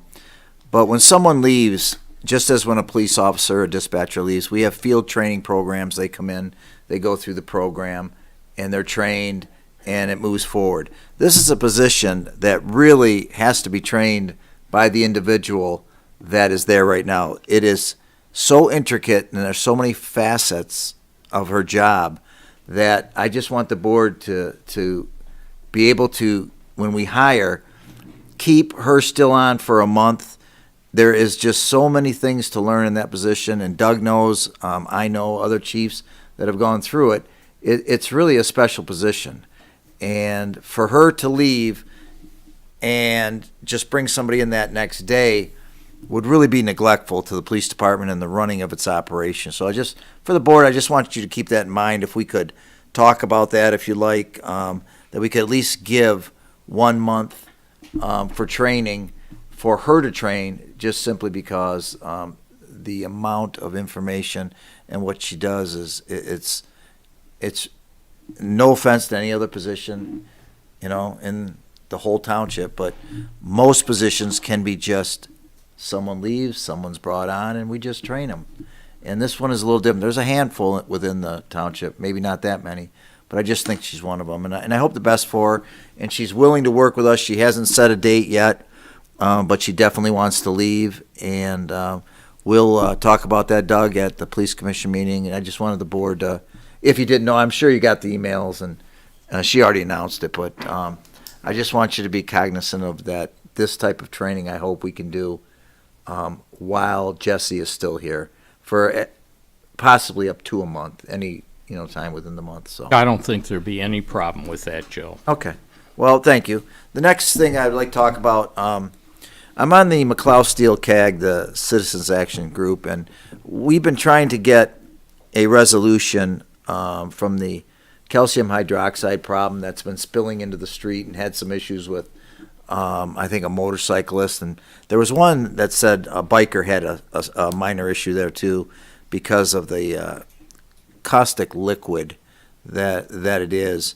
And Greg, and I apologize, you're in the audience, but I know you were with me at that meeting. Is the new sump pumps they're putting in Wayne County, or is it through Wayne County, correct? Because it's spilling out into the Wayne County area. Aren't they the ones, instead of the Trenton Railroad doing it? I thought the county said that. Okay, right, the Department of Environment's doing it, but I think the county has a finger in that, and they're trying to put in sump pumps there that go to a larger tank is basically what they have. And I think that, I know it was, how long ago it was Bobby Burns too, but it was Kyle and Greg that got into it, that let them know and notified them of issues that we found there. And Kyle, again, I thank you, and Greg, I thank you for getting involved in that. And it's been over a year to figure out if it's a hazard, and now it's been, I don't know how long, but they're finally doing something. Everything in the government is slow. I mean, it is how it is, but hopefully they're going to get that area, we'll use the word remediated, I hope, and find the source of it. It's coming from the north side. It's coming from the underground. And now they found a new way coming out. They just announced another one. So, but anyway, for the people that are interested in what's going on over there, the cleanup is moving forward. They're looking at some other problems that they found on the site, on the surface, if you will. And it's actually, Greg asked the question, it was an excellent question, on how they find certain chemicals. Is it on the surface? Is it an average? Is it going down? They try to explain that, but the bottom line is they're working on more issues on how to clean things up there. And the big problem was they don't want it leaching into our water. Obviously, we're right across the water from them. It's, as that gentleman, Mr. Alice, is that correct? How to say his name? Steve. Yes, yeah. Alice. I pronounce it Owls, but it's. Well, I'm sorry, I didn't want to mispronounce, but that gentleman was talking about how the Great Lakes is so abundant with fresh water, and we want to take care of what we live by and the water, and this is one of the areas that they're doing. So I just wanted to announce that it's excellent. They're making sure it doesn't leach into the water system, and I know that our water intake is north of us, but we still, we have to take care of who's south of us, and people north of us have to take care of us. I mean, and if we all did it together, I think it would all work out. But anyway, that's where we're at with that. And Kyle has some updates for Wayne. I'm gonna let you talk about all that, Kyle, for the Wayne County issue that you have going. But Jim, I'm set. Thank you. Thanks, Joe. And Kyle. Thank you. I sit on the Planning Commission, which meets on an as-needed basis. We did have a meeting last Monday where Jewish Fresh Start came up. We voted unanimously to recommend that the ZBA not grant variance, which will meet, I believe, at the end of this month. We have a scheduled meeting on June 3rd, depending on what the ZBA does. I'll just say I think the meeting went very well. It wasn't, there was still a lot of folks. It wasn't as many as the first one that was attended. But John Schweikart ran another good meeting. I felt that he's been really incredible at these two meetings with Jewish Fresh Start. And I'll say it again. I said it last time that we did this. I think the township set this one up very, very well in sense of really following all of our ordinances, doing it the way that we do everything else. And it's led to a very clear issue that I think is going before the ZBA right now. So I look forward to see what the ZBA does, and we'll be meeting again June 3rd. I think residents will be noticed about the Zoning Board of Appeals variance request, as they were noticed at our Planning Commission hearing. But I have seen some Facebook comments about a lot of folks trying to apply to be a church to not get property taxes. And every time I see that rumor come up, I've been asking both the assessing department and our community development department, Are there new folks doing this? As far as I can tell, it's only Jewish Fresh Start. They're not asking at this point for no taxes. They're just asking to be a church under our current ordinances. And I haven't found any other people applying. And even if folks were to apply, my understanding is it is quite a long process that not just involves us, but involves the state for them to be, to not have to pay property taxes. So I wanted to say that. A couple other things that have come up. Thanks, Joe, for mentioning the McLeod Community Advisory Group. I have not watched the video yet for that one. I did not make that meeting, so I will be watching it. But I did want to tell that to everyone. Those meetings are public for everyone to see. I learn a lot from them as well, and I am glad that more is being done there. That Eagle has asked the Maroon family company that owns the northern part and is responsible for cleanup there to do more. I'll add also. I mentioned this at another meeting, but I did see Wayne County implemented an air monitoring system around the county. We get down on Wayne County a lot, but I will say that is a very good thing that Wayne County is doing that. Having those air monitors in place across the county will give a lot more data as to where pollution is coming from, allow Eagle to do more enforcement of things like that. And one thing that came up is, why don't we have one on Gros Isle? And I don't have an answer to that necessarily, but I did want to say, because of the article that came out about Hennepin Point, Eagle has been doing work at Hennepin Point there for some time, and this summer is going to be doing testing in the Detroit River. And because of the article that came out and some of the pushing that we did, they will be implementing air monitors this summer as a result of that article. I have talked to folks with experience with that site. They're not generally worried about what they'll find, and I'm hopeful that those air monitors will show that. But at least we'll have government-sponsored data that will tell us what's going on the north side of Gros Isle. And I'll also say there are also air monitors that you can install yourself that tie into a network. They're called Purple Air Monitors that folks are welcome to install. What they often measure for is particulate matter. It's one of the easiest things to test for, but it's the thing that you see mostly when you see air quality index. It's just measuring particles in the air. The higher that it is, the more that your health is at risk. But the ones that will be installed this summer will test for much more than that, I believe. So that's that. I know Jim is going to give a little update on what the Wayne County Commission did last week on the Free Bridge, but I wanted to say, for a long time we've talked about pushing for a public hearing on the Free Bridge. Supposedly Wayne County was going to do one last year. Obviously we're quite a few months into this year, which doesn't complete their promise. We have pushed. What Wayne County has said, we don't want to do a public hearing if we don't have anything to update the public with. What a lot of us on this board have been arguing from different ways is that even if you don't have anything, just tell that to us and hear what we have to say, and so that push will continue. The best that I've gotten from Wayne County so far is that the request has been heard. I have not gotten a date or time or when a decision would be made on a public hearing, but I'm going to keep pushing, and I know others are pushing, not just myself, but on the board and in the public. And I'll let Jim speak more on what exactly happened with the commission last week, but I was hoping that it would give us some information on the Free Bridge, and bottom line is it didn't say anything about what will happen in the future. We still don't know from Wayne County publicly, at least. So I will end my report there. Thank you. Thank you, Kyle. Carl is not present. Jameson.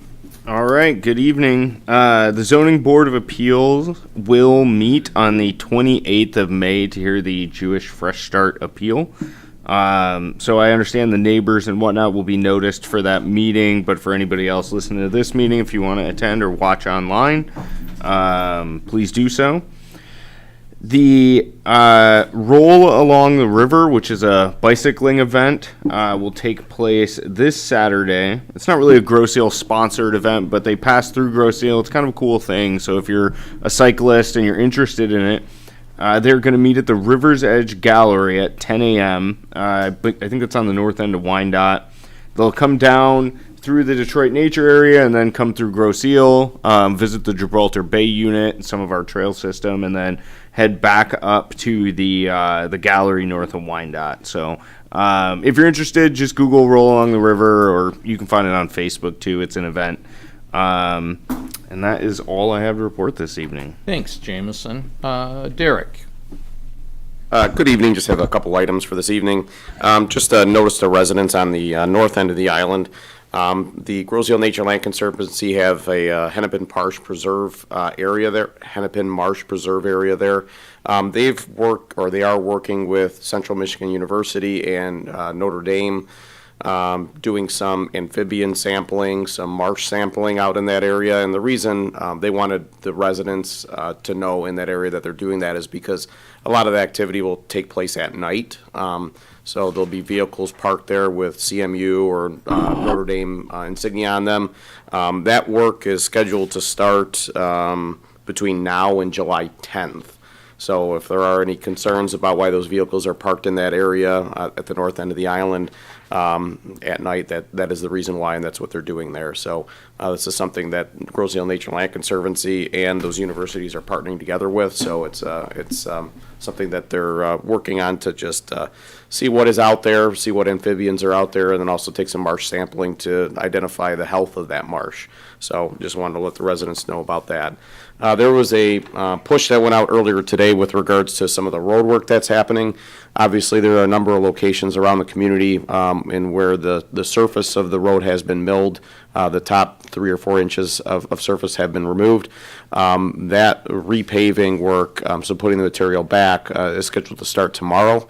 When they were doing the milling, they came across a couple of locations, specifically on Island and then down on Park Lane, where the substrate, the base was compromised, and they don't want to put good material over a bad base, otherwise the road above will just fail. So what they have to do is they have to cut that bad material out, put stone in there, and install drainage to make sure that it functions as a base and is solid for the material they put back. In some cases, they'll put some geotech material to hold the surface of the road up as well. So that was happening on Island today, and then also down on Park Lane. So I know that a lot of the residents in those neighborhoods have been very patient with those roads being milled, but that should start going back this week, assuming that the weather holds for us. We're also going to be doing some concrete work around the community. This is going to be slab and section replacements in neighborhoods, and those residents that will be impacted by that work should have already received notices at their homes about the work that's being done. There shouldn't be any real severe inconvenience to any of those residents in that area, in those areas that work's being done. Once again, they're just slabs and pads, not the complete road. So usually you can kind of find your way around those areas that work is being done. So just wanted to let the residents know, remind them of that work that's happening. We're going to be talking about that at DPS tomorrow as well, and we'll be putting a map up on the screen about where the locations are of the work that we're doing. So if you want more information about that, feel free, as always, to call Township Hall to get that information, and we'll try to let you know more details. And then last but not least, there are a lot of opportunities to participate in the master plan process, and I would encourage the residents to take the opportunity to be able to voice their interest in what they want the community to be in the next 20 years. We want to have as much participation as possible, because the only way that that plan can reflect what the community wants is if the community participates. So there are a lot of roundtable events, public surveys, general input sessions that are able for people to attend.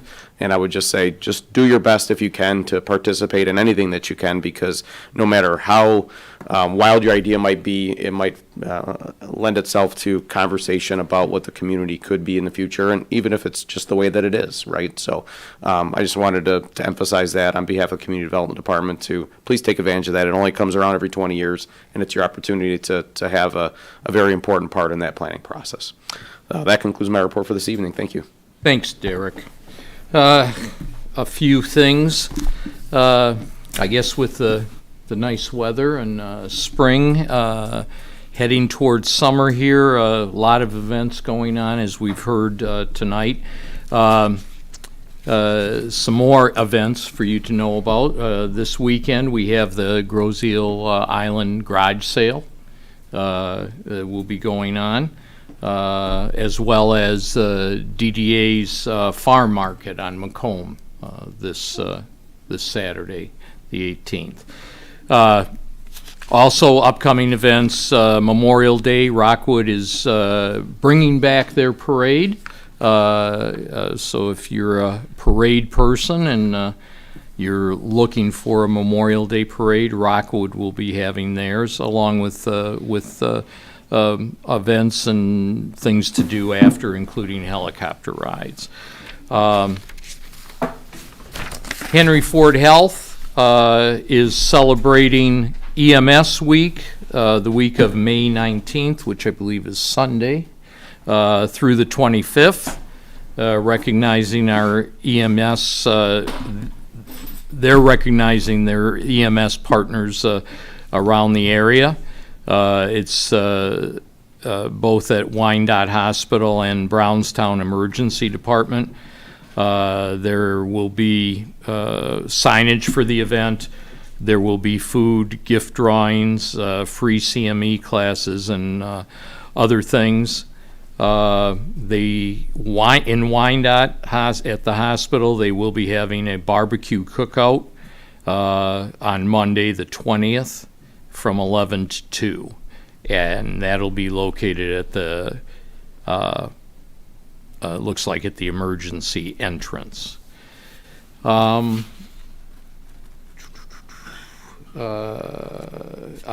too also want to emphasize to the residents of Groseal, please make your ideas heard for the master plan.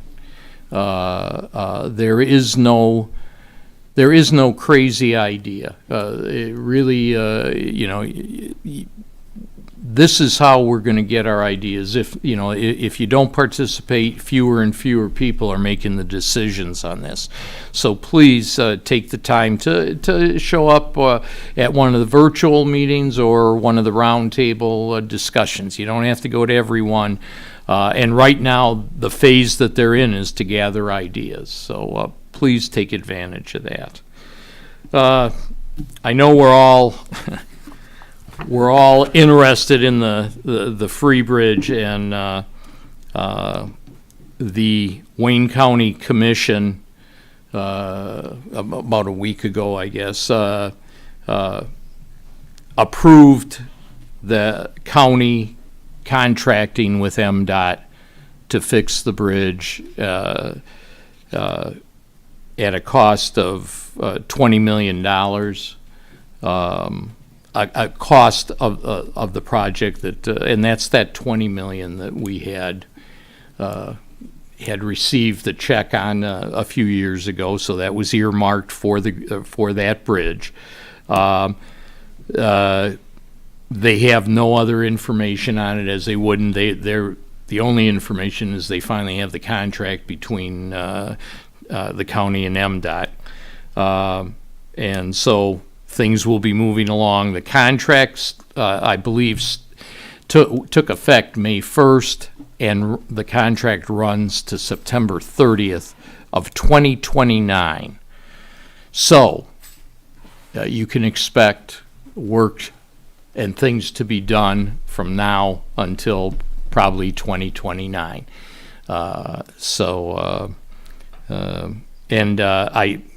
When I got this information, I have a calls into the road department to see if there's any further detail on that or where they're going. And just as a comment on what Kyle had mentioned about them coming and having a public meeting with us, what we're getting is, yes, we will do that, but we don't want to do it until we have something to talk about. Some detail that not only we can, that we have, but that we can talk about. I agree with Kyle that I think really it'd be good for them to just come and talk to us and tell us straight up, we have nothing to tell you right now other than this information that I've just passed on, but we're working towards it, and here's what's happening. I truly don't believe we have anything to worry about as far as the safety of the bridge. That is paramount with Wayne County, because they're the ones that are responsible. So I'm not concerned with that, but I just like everyone else, I want to see the rest of the fixes to the bridge which would be the piers that weren't done, as well as more work on the deck itself. And as soon as I talk to them, if they give me anything, I will pass it on to you. Sorry, one more Sure. quick question. Sure. I did see they changed the sign going up to Groseville Parkway about when they'll close it down again. Are they going to do new inspections soon, or? I would think that with this starting to get in place, that they would. There would be inspections, possibly not even formal, but informal. But there would be reasons for the now engineers, et cetera, to be on that bridge looking at it. Yeah, I'm not aware of anything scheduled at this point. I Yeah. know they did an inspection when the towers came down, 2 months ago or whatever, and they have regularly scheduled ones. They usually take place, I think, on Wednesdays every third month or something like that, but I'm not aware of anything specific anytime soon. Jim, can I? Oh, Yeah, I'm go sorry. ahead. No, go ahead. Were you? Oh, I didn't- have one more thing. No, but I go didn't ahead. interrupt you. Go ahead. Okay, didn't I just interrupt want, you. this is for Carl on the dump the junk.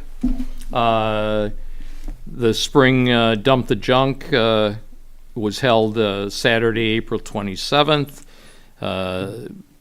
Open Space believes it was a huge success. They had 448 cars enter the DPS yard and an additional 100 treasure hunters. They filled 15 dumpsters with concrete, wood, junk, and yard waste. They filled a Fritz Enterprise scrap metal bin. They had 105 tires, and every year they say it's getting better and better. They did want to thank members of the Open Space Committee, John Leone, Chief Weeks, Rec Commission, Scott Ryan, who was the gatekeeper. A special thanks to Derek Thiel, Donna Deepa for coordinating the event. A thank you to John Keim, Rob Ponder, and Mark Facenhammer for working that day. Thank you to Hungry Howie's and the owner, Cliff Alcantara, for supplying lunch to the workers. And also this year, they coordinated with John Bergen and the Rotary group to have shredding there also. And that took place from 9 to noon and was a big success. And the next Dump the Junk, Find a Treasure will be in late September or early October of 2024. And with that, I conclude. Joe, you wanted to say Yeah, I'm sorry, something Jim. else? I just wanted to say something. I sent an email to Wayne County, to Joe Palomera and Andy Candrivas, and my question to them was when I was trying to push this, that they may not have much to say, but they have to have the ability to give a timeline. And that timeline might be a couple of years in their timeline, but they've got to be able to say something. Now, I tried to explain to them that the school system has this multi-million-dollar project coming up, and they don't know logistically if they need to store things now, because if that bridge closes, they can't bring some of the things over the toll. It's a huge undertaking for the schools, and it's probably a very anxious-ridden issue to not get any answers from them. Not to say that the school's more important than us personally, but that's just a really good example. Now, people have to plan, and once again, I found it hard for them when they told me that they have nothing for us, that they can't give us an outline, even if it's a year or two in their plan. They can tell us that. I mean, that's what it really is, then just be honest with us. But it's not, I probably shouldn't have put this in there. It's not what they have for us, it's what we have for them as the entire Grosse Ile group here. We have questions, and I know if they're pertinent questions to them, that's important to them, I get it. But if you want to get down to, the timeline, and exactly, the county may not be able to answer exactly, when they're going to start, when that bridge will close, when things will happen. But it's the questions that we have for them that I just don't feel that they believe is that important. And I think that they missed the entire boat on how to serve citizens and how to be, man, I'm going too far in this. I'm going to say something I'm going to regret. I just feel that they're handling it totally wrong. Well, yeah, and That's all. And, I mean, and that's- there is, there always Up are now. two ways. There always are two ways of handling it, right? Sometimes you just only look at your perspective and what you're doing. When you're doing it for others, you have to know what the others are going through. Now, they may have a timeline that interferes with the school building, but it certainly would be helpful for the school to understand that you're going to run into this problem, or that, we, the township, and the people will. I would hope now that they actually have funding for it, that they would be able to answer a question like that. So, and as I said, as soon as I got this today, I put my call into to Andy and to Scott, and I'll keep banging away, and hopefully we can get some answers. But thank you. that will be brought up too. That it certainly would be helpful to have a meeting right now with us. So. Well, and we're going to have to coordinate with the Grosedale Bridge Company to lift the no truck allowance, because we got to bring in food, right? We got to bring in supplies. We got to haul stuff out. It's not just about construction materials, so No, they need to give us something to work with. And you're right, because everything. they've dropped the weight on that. I believe the weight can go back up to as we had it before when we got our food and everything over. But yes, those are the things that we got to know. The way things have been going, I certainly don't see any problem with 2024. But I would hope there'd be some work in 2025 and certainly 2026. But we'll just keep at them. That's all we can do. So Thank you. yes, thank you, everyone. And with that, Motion to adjourn. Second. all in favor? Aye. Opposed? Thank you. Thank you, everybody, for coming.